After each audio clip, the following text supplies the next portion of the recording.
సమావేశం అయినప్పటికీ కూడా లాస్ట్ మంత్ మేము మాట్లాడిన విషయంలో ఈ రెవెన్యూ గురించి ఇలా పెట్టుకుంటూ పోతా ఉండి ఈ మంత్ కూడా అధ్యక్ష 2 లక్షల రూపాయలు డెఫిసిట్ నడుస్తూ ఉంది. ఈ లెక్కన ఈ పట్టణం ఎప్పుడు అభివృద్ధి చెందిద్దో, ఎప్పుడు దీన్ని ఎలా ప్రణాళిక చేస్తారో ఎవరికి నాకైతే అర్థం కాలేదు. ఒకటి ఇట్లాగే ఈ మున్సిపాలిటీ సిబ్బందిలో గోళ్ళంత జీతపత్యాలు తీసుకొని పనిచేయని వాళ్ళు చాలామంది ఉన్నారు.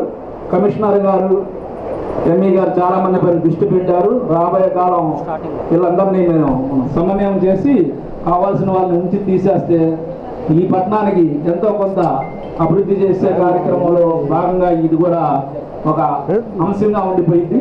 కాబట్టి రాబోయే కాలం 3,24,60,246 రూపాయలు మనకి మున్సిపాలిటీకి రెవెన్యూ వస్తే ఈ ఖర్చు ఈ నెల వచ్చి 3,26,52,513 రూపాయలు అయింది. అంటే 2 లక్షల రూపాయలు ఇంకా డెఫిసిట్ ఉంది. దీనికి సంబంధించి అభివృద్ధి కార్యక్రమాలకు చెల్లింపులు ఎలా ఉన్నాయంటే 13,87,952 రూపాయలు. అంటే దాదాపు తక్కువలో తక్కువ 5% కూడా లేదు.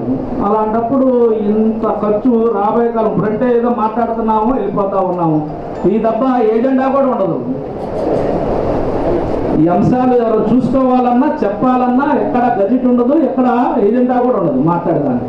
కాబట్టి మున్సిపల్ కమిషనర్ గారైనా, మంత్రివర్యులు నాదన్న మనోహర్ గారైనా, పౌర సరఫరాల శాఖ మంత్రులైనా, అట్టగా ఆలపాటి రాజా గారైనా ఎమ్మెల్సీగా ఇప్పుడు ఎంపీగా ఉన్నారు. వీళ్ళందరూ దృష్టి పెట్టి ఈ పట్నం వీళ్ళందరినీ గెలిపించారు కాబట్టి రాబోయే కాలం ఈ ప్రజలకు ఎంతో కొంత మేలు చేయాలి. కాబట్టి వీళ్ళందరూ దీనిపై దృష్టి పెట్టి వేస్ట్గా పోయే బోర్డంత మనీ ఉంది, దీన్ని అభివృద్ధి కార్యక్రమాలకు వాడాలనే ఉద్దేశంతో ఈ సందర్భంగా మాట్లాడుతా ఉన్నాం. అందరికీ నమస్కారం. Thank you.